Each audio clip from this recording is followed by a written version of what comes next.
Just a few more proofs that we're in a binary. The Great Pyramid. There's King's Chamber, Queen's Chamber. There's a beautiful big King's passageway there, and then it shoots off there to the Queen's Chamber, and then it comes down here, and there's the entrance there. There's some underground stuff going on down here, right? This is the one without the top. The all-seeing eye is supposed to sit in there. By the way, that represents ether, and this is fire, earth, air and water. Okay, ether, fire, earth, air and water. That's what the pyramid's telling you. That's the ether.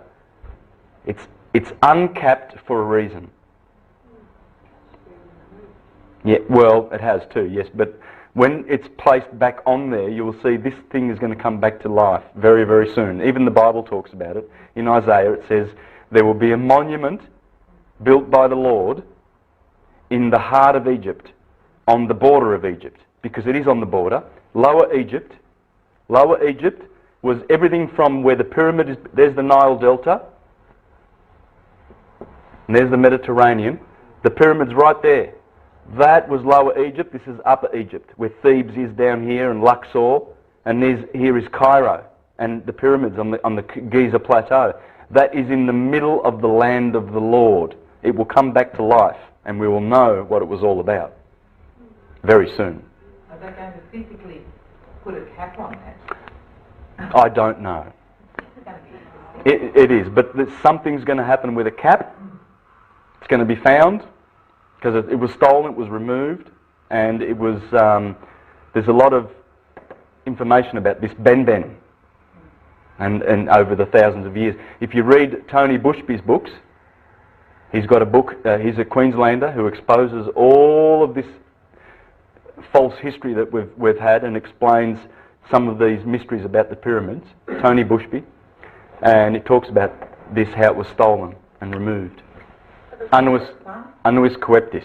Yeah, they put that on there. FDR put that on there because what it means is you've got annuis coeptis in Latin means announcing the conception.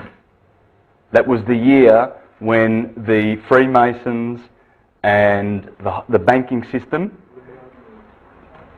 implemented its New World Order, because on the other side of that you've got Novo Ordis Secularis. The New World Order, announcing its conception. What year was that? 33. In 33, we became the banking system, all the countries became bankrupted, right? And we were used as collateral via our birth certificates for all their loans. So we're slaves under that system. Whilst we have a birth certificate registered,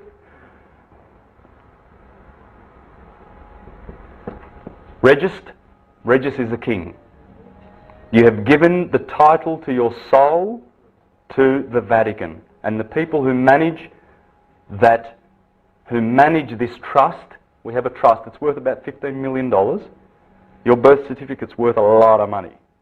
The bankers are issuing bonds against it from the day you were born and making billions. You have earned billions for the bankers. Billions. Have a look at Tim Turner. Tim Turner on YouTube, America Can Be Free.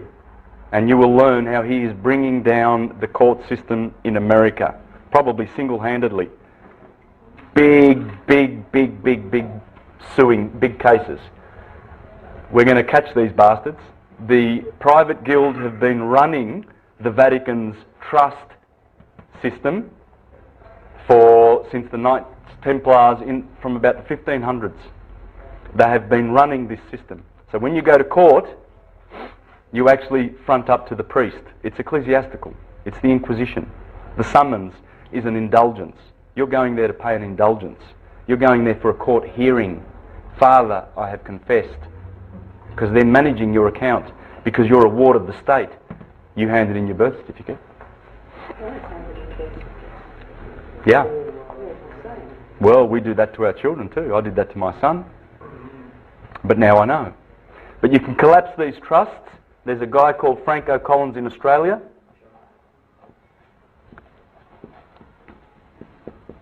Check out his stuff. I'm promoting his stuff. And I'm doing seminars also on law, teaching us how we've been enslaved and how we can get out of it. Because every time you get a fine, a utility, everything, it's been charged already to your trust. When you pay, you go to the post office and you pull out wads of cash to pay for your electricity bill, it's already been paid for. Everything's prepaid. It's all prepaid. You're not. They give you a statement for your utilities, not an invoice. It's just a statement telling you we've already dipped into your. We've got your numbers because you signed with us. We've got your numbers. We've dipped into your trust. It's been paid for. Here's a statement, and you go to the post office and give them more money. We've been enslaved. We've been duped in a big, big way. But it's more important that we focus on this because this will show you the biggest lie that was ever told. Not that one. That's the second biggest. The biggest one is about the Jesus history story. It's a big lie. It's a whopper. But the bigger you tell them, the more the stupid ones will fall. They'll fall. And they're going to their churches in droves, learning about a historical Jesus who's going to appear one day and save them. It's impossible.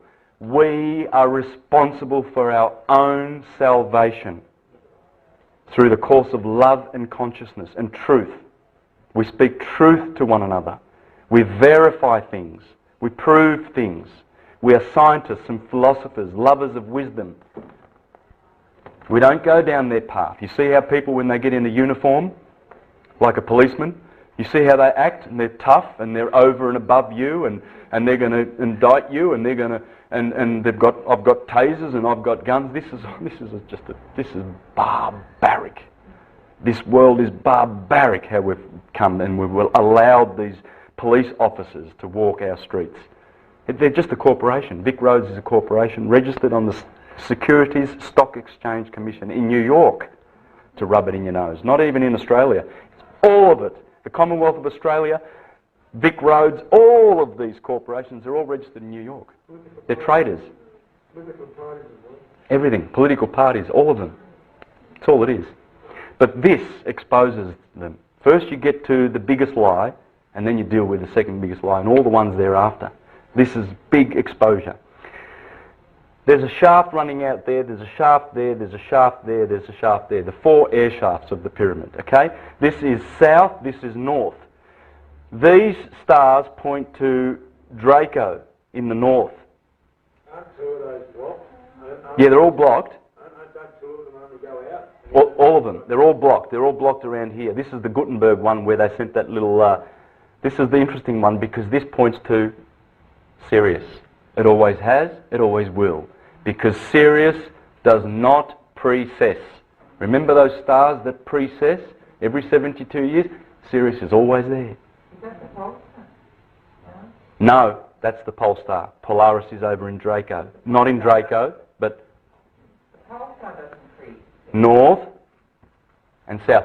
Yes, well the pole star, there's no star at perfect north. Polaris is here, and then there's 7 other stars in the north that all...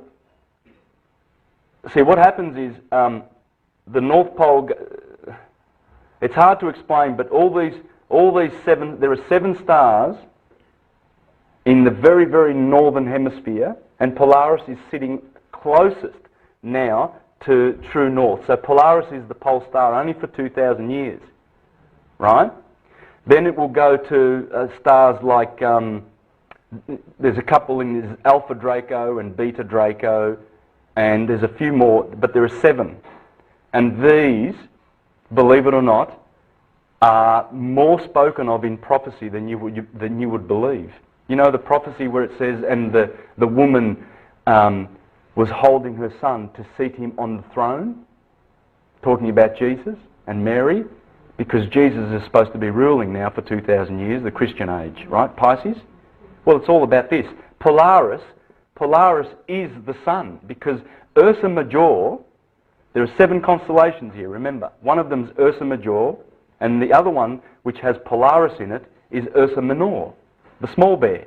And she's sometimes depicted as a hippopotamus holding her baby, Polaris, because she wants to put her son on the throne.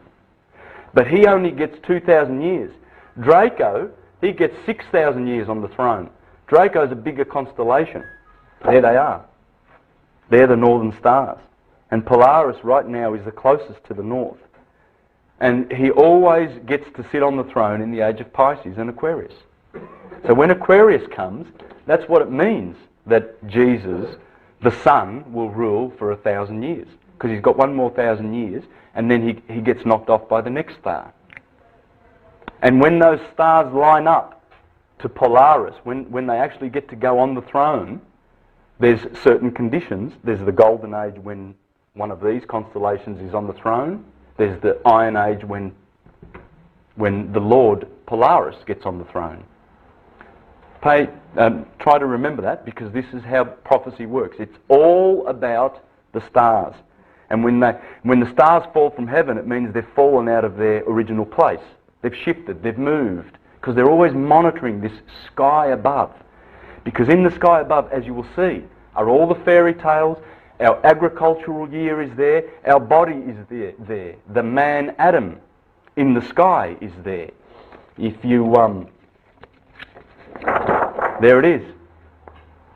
Starting with Aries at the head, Taurus, Gemini.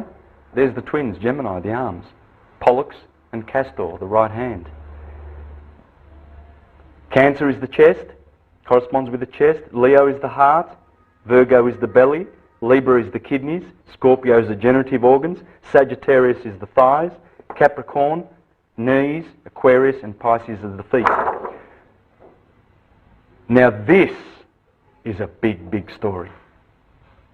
That the man, starting from Aries in the head, Taurus, Gemini, the two lungs and the two arms, Cancer, Leo, Virgo, Libra, Scorpio, Sagittarius, Capricorn, is all there. So when you go to a healer and he sees your birth chart and he notices that you've got an opposition to, let's say, to Virgo, well, he knows that you're going to have some trouble with your intestines. You'll have some bowel problems for the rest of your life.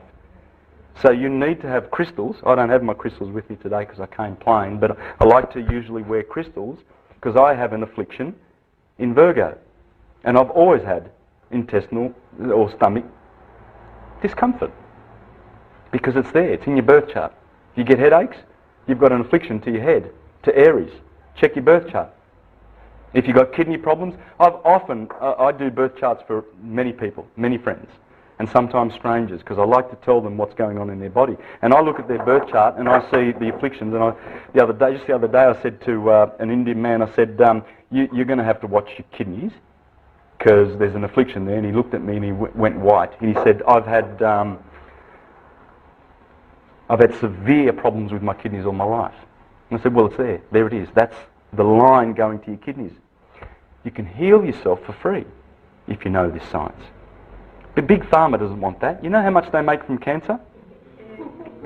$800,000. Please accept chemotherapy. Please, it's the best that's out there. Oh, just do it.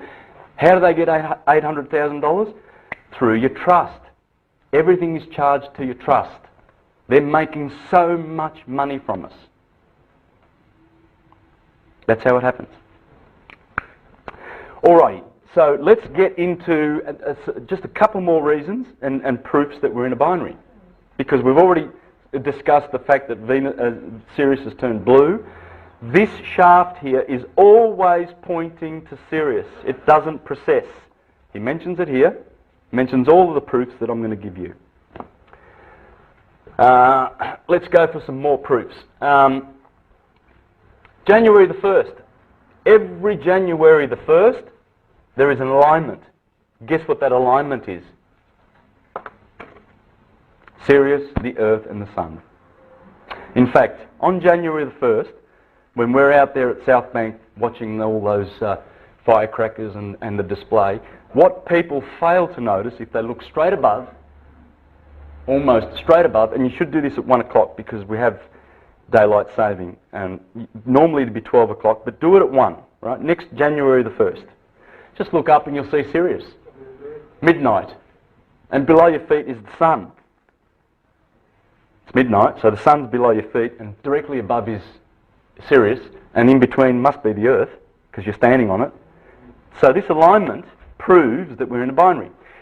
We're in an elliptical orbit around the sun. Let's put the sun here. So when we orbit the sun, it's not like this. It's not in the middle, and it's not a pure circle. It's a bit like that. This point here is January the 1st.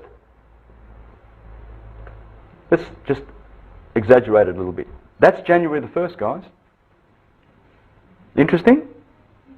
That's why it's the first day of the year. It's got nothing to do with our sun.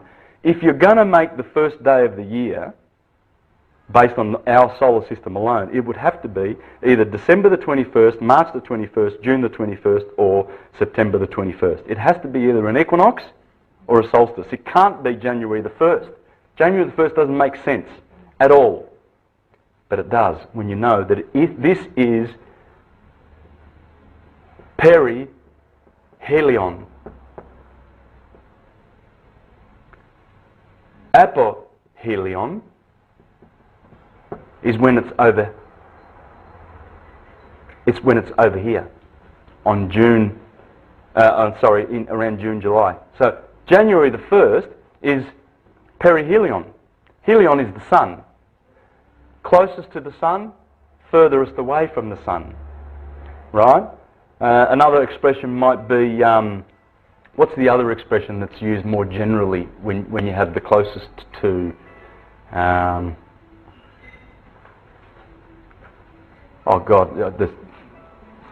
it'll come to me. But when we're dealing with the sun, and when the planets are actually closest to it, we use this expression, perihelion.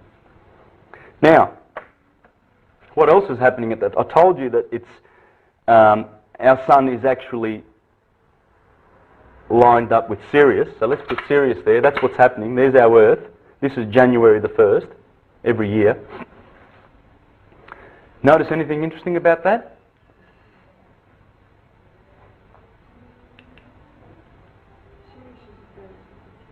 Well, let's do this. No, let's do it like this. I'm sorry, I've confused you. I should have done it like this. Let's put that orbit over here. Yeah, that's better. There's the Earth there. Sorry. Okay. No wonder I didn't get any responses, because now it's obvious. Have a look at that. That's January the 1st. Perihelion, and we're lined up with Sirius. You can see. Can you see the drag on the orbit? Can you see it's obvious that this guy, in fact, I could put it here, really. I could put it like this. Like that, make more sense. And put Sirius over here. These guys are getting sucked into each other so fast, they're travelling toward each other so fast that this is going on. And that's why you've got January the 1st here. That's a proof that we're in a binary with Sirius. Why would Sirius be directly above and the sun below your feet on January the 1st every year? Check it out. What about another proof? Okay, time deltas.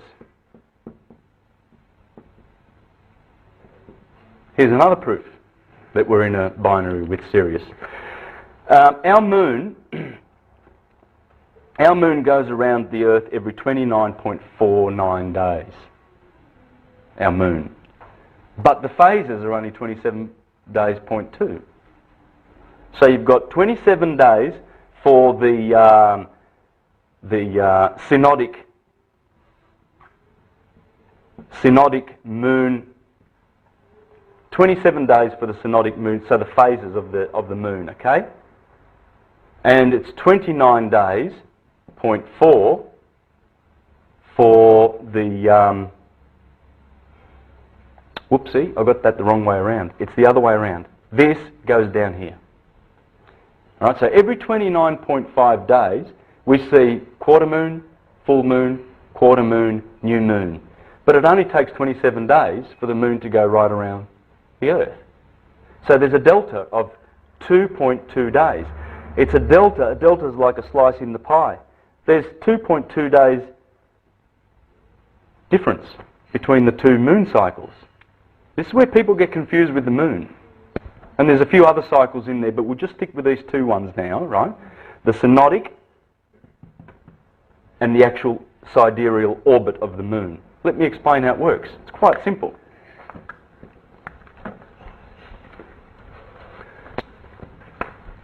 So, there's our sun, and here we are orbiting around the sun, and there's the Earth, nice and green, and we have a moon that orbits anti-clockwise around our anti-clockwise rotating Earth. Right? Now that moon, from that point to there, it will get to there in 27 days. It'll go around in 27 days, 27.2 days. But because our Earth is moving, in around about 30 days it'll be there. Okay? Because it's moved from here to here, and it's going to, every 30 days it'll have clocked the orbit, right? It's gone around the orbit. Okay? So 12 months of the year. So it's moved from there to there. So, and it's curving, everything is curving around the sun. So that explains that time delta. Because our moon wants to go around the Earth, right? So what it does is the Earth is moving while it's going around. It's moving and moving and moving and moving. By the time it starts from here and gets back to that point, it will have to get back to that point over there. And it's moved 30 degrees, right? And that going around takes 27 days. But the phases are lagging behind by 2.2 days. Because it had to, that's the 2.2 days from there to there, because it's moving, it's a moving target. So it's got to catch up. So the phases, finally the last phase, catches up with the moon from here to there. Okay? What's called moon void of course, when it's transitioning from one sign into another, there's a void. No. No, that's something different. Yes. Yes. No, it's not that.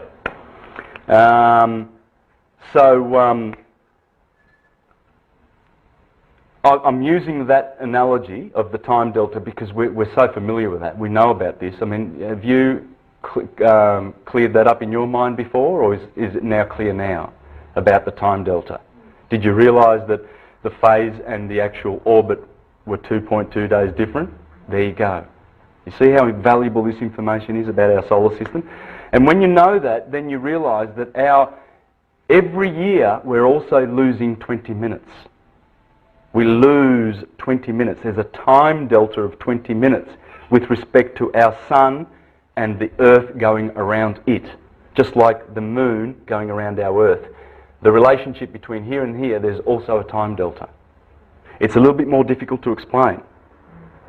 But if you get the book, and I do recommend you read this book, because he's gone back and he loves this guy, loves him, right? And he loves all those myths. That's why he's called this the lost star of myth and time. We have suffered in our knowledge of this binary. It's our problem. The time delta works like this, because our sun is curving around Sirius, there has to be a time delta. I'll keep it simple. That's all I'm going to say. You can learn how the time delta is there. It's a 20-minute time delta. Now that's enough of the proofs. There's a couple more. There's the thing called shear edge. Our solar system, if that's the sun and these are all the planets going around it, and then there's the asteroid belt out here going around, and there's a lot of stuff. There's the Oort cloud and the Kuiper belt, and all of a sudden it ends. There's a shear edge. It just stops. No asteroids, no rocks, no nothing. Just beautiful, clean air. And this is way outside of our solar system, like about 40 or 50 astronomical units. We're talking 40 or 50 astronomical units. Remember, an astronomical unit is 93 million miles. So at 40 or 50 astronomical units, there's a shear edge. There's nothing. These are all rocks and everything like that. And this is just our solar system there, right? Then you go out into the Kuiper belt, and then there's a sheer edge? Well, because obviously we're rotating around another star, which also has a sheer edge. And when those asteroids and everything come close to each other, they repel each other and keep them in a body, which is called a solar system. That's what it is. That's another proof that we're in a solar binary with Sirius. And there's a few more, which I won't go into because I want to get into the juicy stuff. It's coming. All right? Now, so we've got a good grasp of the solar system now. All right? We know a little bit more than we did 2 hours ago. Okay? There's more to learn, but it doesn't matter. We'll keep it simple. The day and the year, all of the cycles that we live in are attributed to the timekeepers. I showed you how the moon comes from month, year comes from yes, the sun. So we have established that all our cycles, these boys and girls, these are the Elohim. Venus is a girl, Mercury is a girl, it's a hermaphrodite. The moon is a girl, he's a boy, he's a boy, he's a boy, and he's a boy, Mars. These are the only solid bodies in the solar system. These are all gas. These are gas giants, Uranus and Neptune, Pluto. Gas, solid. Boy. So you've got Thor, Woden, the one-eyed Woden. Zeus is always one-eyed. And he's the god of thunder. Why? Well, have a look at the Voyager images of Jupiter and look at the surface, and it's just chaos. It's electric chaos. It is an electric storm. There's billions of storms going on around its atmosphere all the time. They knew it was the god of thunder, because it is. He represents ether. He's the one that brings in the ether into our solar system. This one brings in the fire, the hydrogen. This is the fire guy. And the air is Venus. And the water is the moon. And the earth is Saturn. All of those planets are bringing in those four. They all harmonise with this. In fact, everything does. Your bodies do. Everything harmonises with the 7, Elohim, or the 12 potential energies. For instance, I'm an Aries. I have cardinal fire. So I resonate with the fire energy. All right, your Cancerians, water. And Carl Jung taught us that these are the intuitives, the thinkers, the emotional, and the 5 sense people. If you're a Capricorn or a Virgo or a Taurian, you will be most served by your 5 senses in this world. Touch things, see things, smell things. It's a pleasure to watch a Taurian eating, watching TV, sitting on his leather couch, you know. It's a pleasure. They're just so different to my people. We don't pay much attention to that sort of stuff. Doesn't matter. It's just the different modes, different styles. These people, my brother is a Scorpio, and the emotions. You think I'm emotional?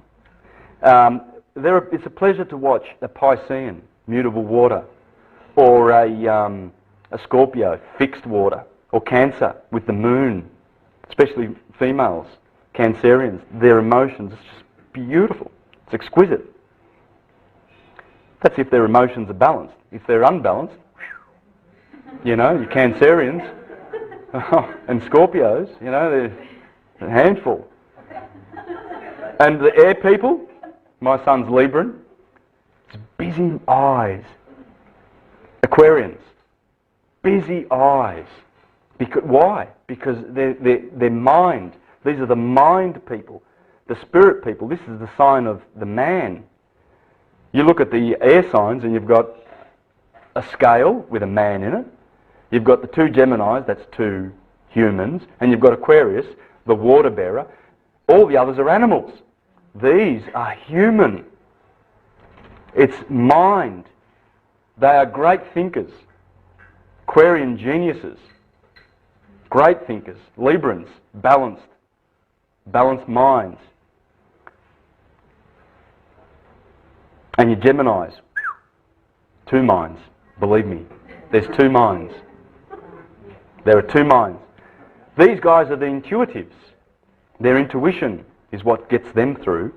And that's from Carl Jung, okay? We'll spend some more time on that later. And I also want to show you that the signs manifest body types and facial types. You look at your Leos, there's your Geminis. One eye goes one way, one eye goes the other way, like a bung eye. They've got the skewed facial look because they've got two faces, haven't they? Yeah, I love it. I can pick Gemini straight away. Just you can see that sort of... Hold it up. Hold it up. There's your Geminis. JFK. Who we got here? Clint Eastwood. Marilyn Monroe. Paul McCartney.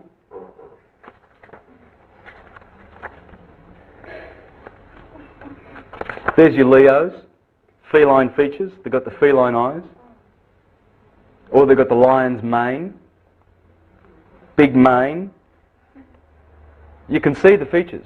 Can you tell me something about cusp signs? Is there... Yes. Well, yeah, we're going to do that. We're going to do that. It's all going to come out in this graph that I'm going to do right now. We'll get into the astrology. Astrology is very, very, very important. Very, very sacred science. Just want to share with you how Marcus Manilius introduced his book. I love reading this. It's worth reading. Marcus Manilius, the astronomer to Caesar Augustus, and if you read this poem, I promise you, you will understand everything that I'm going to do today, because I learnt most of my stuff from these ancient astronomers. You've got to read Ptolemy, you have to read Firmicus Maternus, and you've got to read Marcus Manilius, Aratus, Plato, Hermes, most important.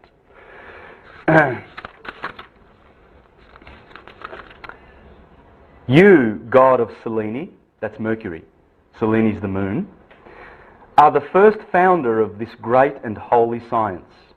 Through you has man gained a deeper knowledge of the sky, the constellations, the names and courses of the signs, their importance and influences, and the aspect of the firmament,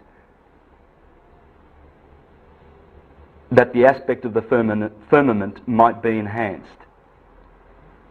that all might be roused not only by the appearance, but by the power of things. It's pretty powerful. And that mankind might learn wherein lay God's greatest power. And believe me, when you learn this science, you will be doing one great favour to yourself. You will know yourself. And as the Oracle of Delphi said, man, know thyself, and you will know the gods of the heavens, and the gods that rule them. That's the knowledge that they have been fighting against, the theologians. They've been fighting this and telling us that it's poo-poo. Who tells you that astrology is poo-poo? There's only two classes of people, the clergy and the fools, who believe them. I see that all the time. Christians that go to church and have been indoctrinated, astrology is from the devil, and as soon as you say something like, what's your star sign? You ask them what their star sign is, they say, I don't believe in that bullshit. And then I say, well, how much do you know about it? What do you know? Nothing. It's just bullshit. Because they've been told it's bullshit. And who by? The pedophile priests, who don't want you to grow and know thyself. They want you to know their God, their fiction, the one that they've invented, their personal creator, who's called, the Jehovah's Witnesses tell you that, their God expects you to go around witnessing. I know, I was a Jehovah's Witness for 20 years, and you go knocking on people's doors, because you have to go knocking on people's doors. But the Mormons say that their God won't let you drink coffee, because you go to hell. And then the Seventh-day Adventists say, they're making it up as they go. When you learn the science, then you know God.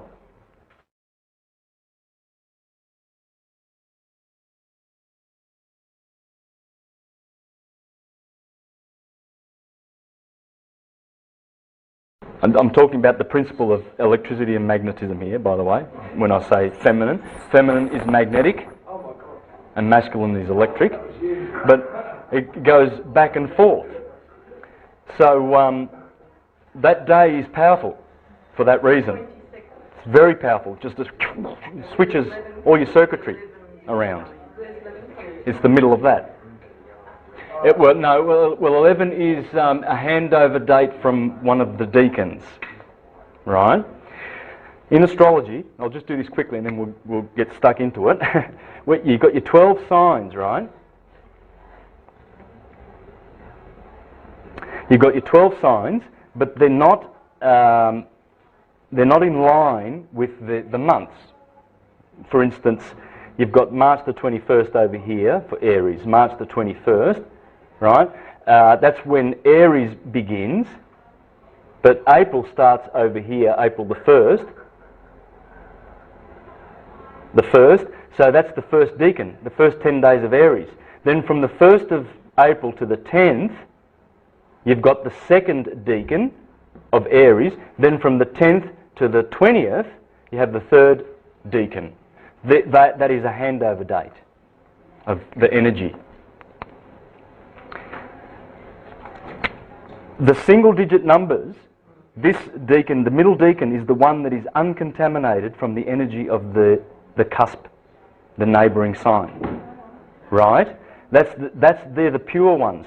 1 to 10, they are the pure ones. I've got a brother who's the 8th of November. He's pure Scorpion. Pure Scorpio. You can just see it. And we look so alike, we look like twins. Now how can that be? Because I'm Aries. Because of Mars, the ruler of both of them. And now in my same family, I've got 2 Librans, and they have the Venetian features. They've got Venus. My sister and my brother, they look like they're twins, and me and my Scorpion brother look like twins. If you look in your family and you look at your brothers, what sign they are, you will see that they have the trait of that sign. I'll explain that because it's very important. But these are the pure ones, and the 11th is the handover into the next decan, which has contamination from the neighbouring sign. Yeah, and the closer they get to the 20th, the more contaminated, more cusp they are.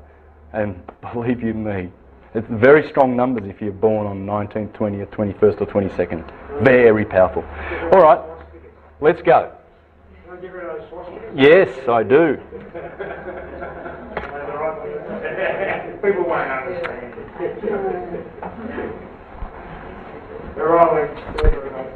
Okay, so where we left off was the science.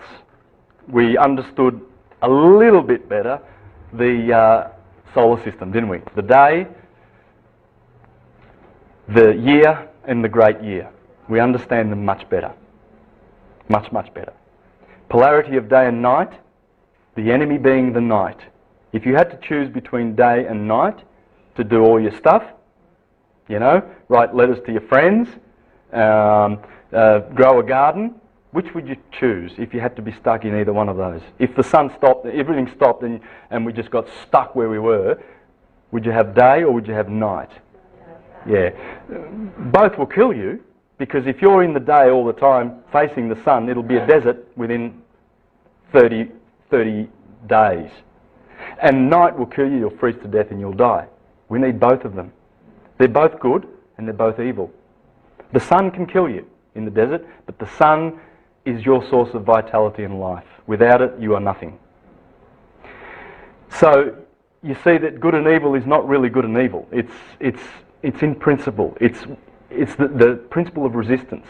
As the light comes out from the furnaces, the suns, that light has to have some resistance to be able to produce forms. Without it, it doesn't. It can't. And everything in the universe is electric and magnetic. Everything. Electricity contracts and magnetism, and electricity contracts and gravitates, and magnetism radiates. And that's it. And take it from the genius Walter Russell, because that is what he teaches. He teaches in this book that there is nothing that there's no tool outside of electricity that God uses to make everything that exists. This guy was a genius. He was not as known as his contemporaries as Einstein and all of those guys. He lived around their time. He's sculpted presidents of the United States, and he's painted their portraits, and he's been their advisors, and he's been there, and he's recognised. And that's what he says. And he explains that in this book. I believe if you want to understand physics, please try and read this, or check him out on YouTube. There's a few good videos about his simple theory of electricity and magnetism. And there's also a website called Thunderbolts. Thunderbolts. Either info or com or net. But anyway, Thunderbolts are the people who are, they're not your typical herd consensus scientists, and they're teaching exactly these things in harmony with Velikovsky and all the other geniuses, that all there is out there is electricity, and its effect, magnetism, male and female. Okay? Now, so we understood that. So we like the day because we can see things and we don't bump into things. So the sun, as Plato said, is the cause of our the cause of our knowledge and wisdom. Because without it we can't see the things that give us the objects and the nature. The nature shows itself in the nakedness when the sun comes up and we can see it. We can see how flowers are and birds and all the symbiotic relationships and cycles that are out there. Beautiful forms, flowers and flora and fauna. And so it's a teacher. Now, and it's the teacher of the sense of the sight. It's the ruler of the eyes. The ruler of the ears is Saturn. That's why you have earrings, because Saturn has rings. And Saturn is the god of law. And so you're instructed to put those earrings on your ears and to listen to the law of Saturn, because Saturn is the king of the whole system. He takes 30 years to go around the sun, then Jupiter's 12 years, then Mars is about 2, then you place the sun in the middle here with 365 days. And this is the Ptolemaic order, by the way: Saturn, Jupiter, Mars, Sun, Venus, Mercury, Moon. Venus takes 225 days, Mercury's 88 days, and the Moon is, we'd give it a number of 28 days. So Saturn rules. You put those earrings on and listen to the law of Saturn. It's the best law, and that's why they use the Latin language in court, because it's the language of Saturn. And if you read the Aeneid of Virgil, the famous words where he says, "You Latin people, we know, we Latins, that we are the children of Saturn." Saturn is Latin. And that's why law is in Latin. And those earrings are on the ear. And I'll show you how later how the sun rules the eyes, and his twin brother, the evil Satan, rules the ears. Through one you see and through one you hear. Because they are the two senses that you will always want to keep. If you were asked which senses would you like to, if you had to lose 4, which one would you keep? What would you say? Sight. Yeah? Second? Hearing. Actually, that's sort of at the front, in that with your ears you can actually see around corners. Yes. Or into other rooms. Yes. Well, this is the point. What we see is only a very, very, very thin slither of the spectrum. Yeah, between you being and Hearing is the same, but you can actually see with your ears. Correct. And you can hear also with your sight. You can flip them over. So, but you're beginning to understand the two religions that are out there, philosophy fighting against theology. The 5 senses. These senses are fighting for our attention. The sun gives us that thin slither, but then there's all that ultraviolet and all that ultraviolet and infra meaning below, and hello. Does that not harmonise with our chakras? See, ultraviolet, gamma rays, very fast and very slow, fearful waves down here, your radio. Isn't it? Radio and microwaves and all those yeah? And then the high ones, what have you got up here? You've got ultraviolet. Can anyone help me? Gamma rays. X-rays. X-rays are there, right? So this sun is the lucent one. His true name is Lucifer, because he deceives you with the eyes, and believe me, it's a deception what you see. It's all a deception. It's Maya. It's an illusion. It's real. Yes, it's real because our minds tell us it's real. And we have this light and darkness, up and down, black and white, good and evil. And it's all a theatre. Because it's in our mind. It's not in God's mind. There's no evil. So you begin to see, when you're dealing with the lower mind and the chakras below, then they want to keep you down there. They want to keep you down there. Power, sex, and survival. They don't want to get you into the heart chakra. Their doctrines will keep you down. You will not ascend, you will not be saved if you go to church. And the reason they do that is because they're using, it's a trick. Lucifer works only here. Saturn works out here, his twin brother, hearing. Which is better? The religion of seeing or the religion of hearing? It is. It is. It's the feminine. Because it's Saturn. And Saturn is magnetic. It's feminine. All the planets are. Any magnetic body is feminine. And the sun, being electric, impregnates its particles. It's the impregnator. Just like when you put electricity into a rock or a magnetic energy and you magnetize it, that polarity of the current that you put into that rock stays forever. Can you use it like this? Oh yes, I can. Sorry, you did say that before. Now, and these are the two churches. This is, and that's the soul, the Christians, Christ. By the way, the sun is lucent, Lucifer. It's Lucy in the sky with diamonds, the stars. It's Lucy. That's Lucy. But this is the deceiver. Lucifer is a deceiver. And Saturn, the god of hearing, will teach you about the sixth sense and the intuition. It's the feminine, right brain. And they've been at war forever. Cain and Abel, Horus and Set. And you're going to see how that works. It's beautiful how this works. Absolutely beautiful. Now, the only other thing I want to do, I'm sorry, I've been stuck on the science here, and it's sort of more boring because the next part's the best stuff, really. But I just want to do this before I go on, because I know I've just introduced to a lot of you about the Platonic solids. So I know that I'm going to have to do a little bit more work here before we go into it, all right?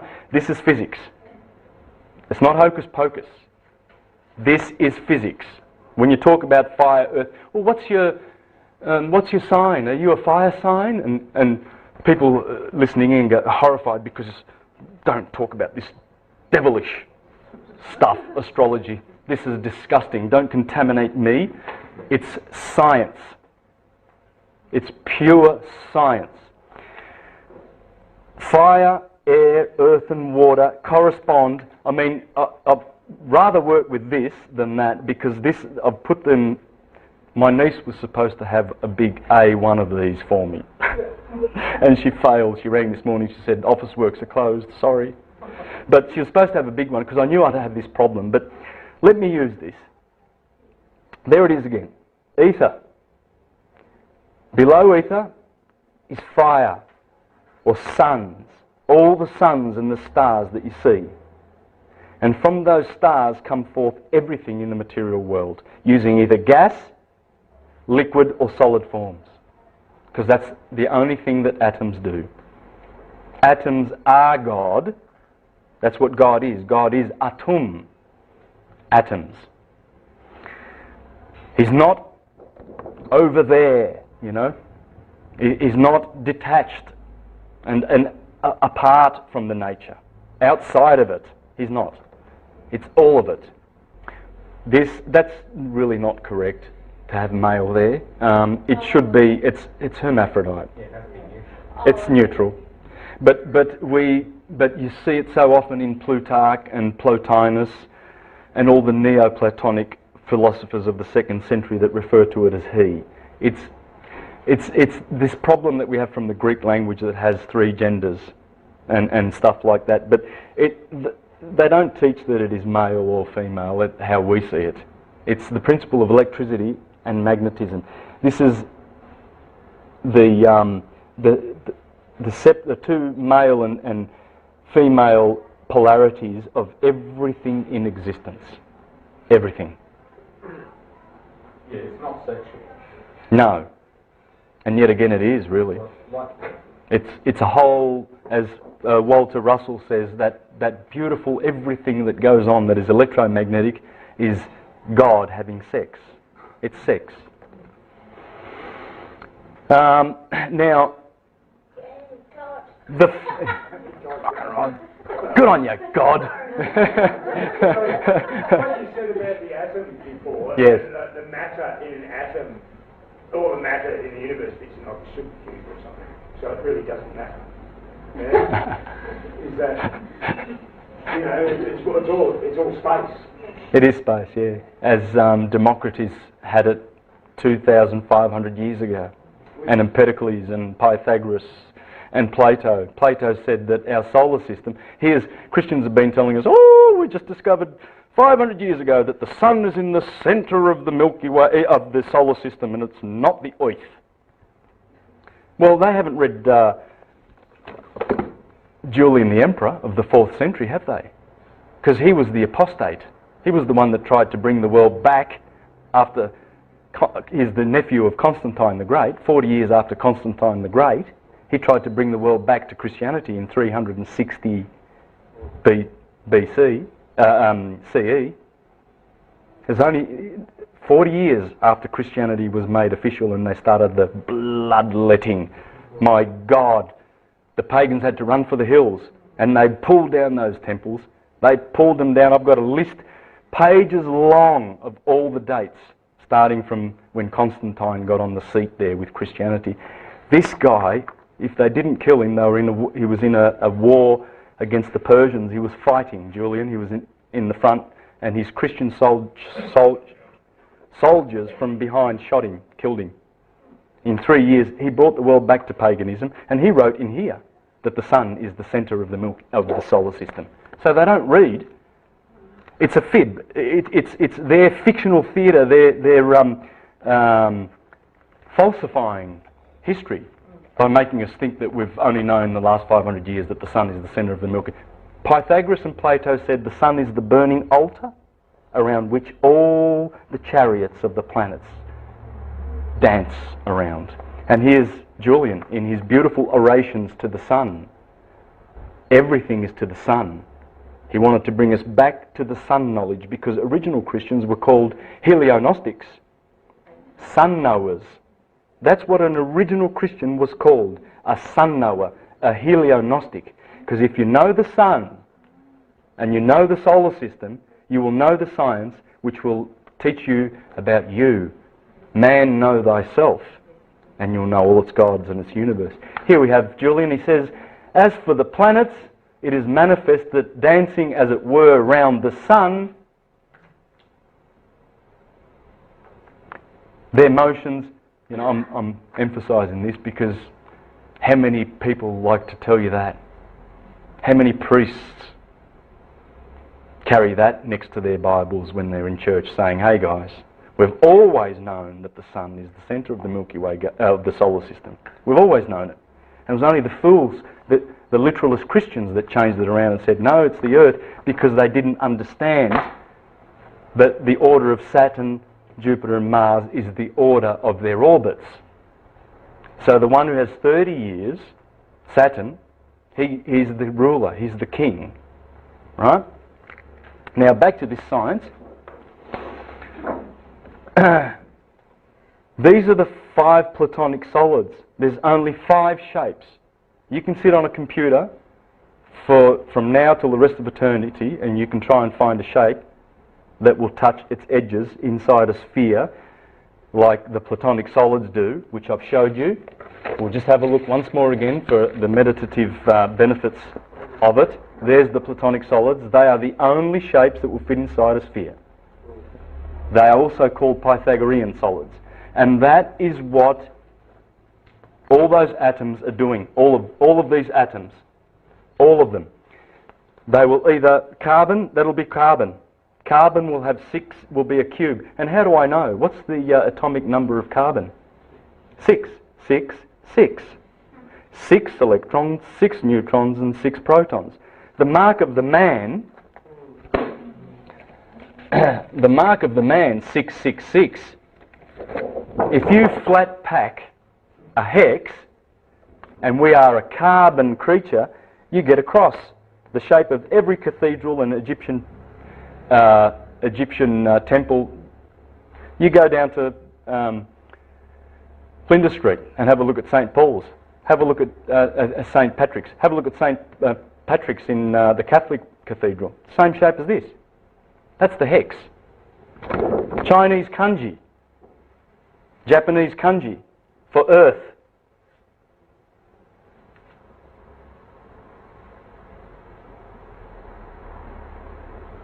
Have you seen it? No. That's the Japanese kanji for earth, the cross. Carbon, 666. That's a hex, flat packed. Hex, solid, carbon. It's all science. So as those photons emanate from fire and then become particles and atoms and molecules, molecule, atom, particle, photon, that's how everything works. That's how the world of effects appears. Those beautiful photons dripping down and becoming more gross as they go down, just like a distillery. So when we come down, as Plato said, our bodies made of earth and water, we are 75% water, but the bones and the solid part of our body is what we call earth, for out of dust you came and out of dust you shall return. That's what it's talking about. These particles, these elements, carbon, a little bit of hydrogen, a little bit of oxygen, a little bit of nitrogen, a bit of other stuff there. You've got trace elements, but these are the main elements. These four turn up everywhere. 4 blood types. 4 limbs. 4 seasons. This is what it's all about, these beautiful 4 polarities. So, you see, the tetrahedron has 4 sides. And it's light, it's the photon. The octahedron, spirit, has 8 sides, it's the particle. Becomes an atom, becomes a molecule. The lowest degree of life is the molecule. This is the highest degree of life, the ether. So you see here the elements, the platonic solids, the state of matter. That's the states, the 4 states of matter. And the physics, the chemistry, that's our body. All organic forms. That's where I'm going to leave off with the science. And now we're going to get into the really, really juicy stuff. And I'm glad I've got this big board. I've always worked with this one. This is going to be great. All right. So that was the boring science. But you did learn quite a bit. Okay? The fundamentals of a lot of this stuff. You learnt it. I would suggest that you go and do some more studies on it too, though, because the more you meditate on this, the more you know yourself. And knowing yourself is where all your power will be, because you will discover that you are God. That's who you are. Inside our heart, there is an atom. And that is the centripetal atom that holds all of those other atoms, which is a galaxy in itself, centripetally together. And it's Regulus. It's in the heart chakra. It's the heart chakra. It's the Christ. And that's who we are. This atom is the seed.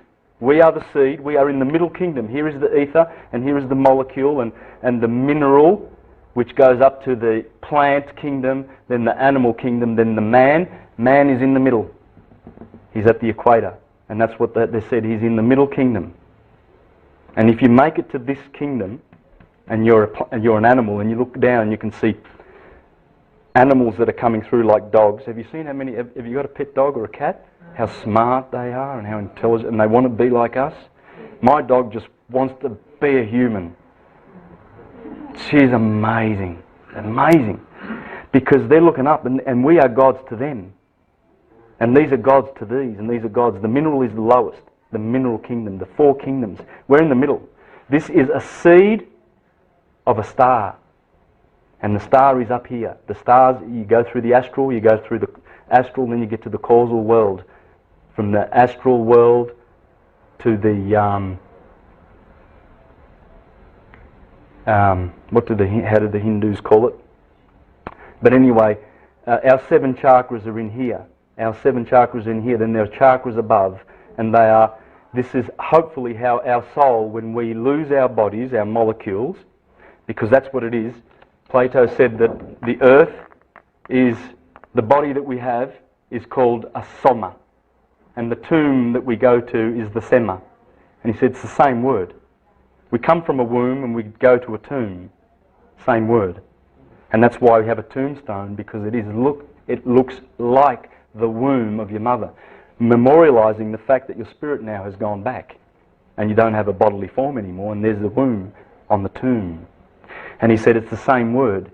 We come down and we get a baptism of death, a baptism of earth.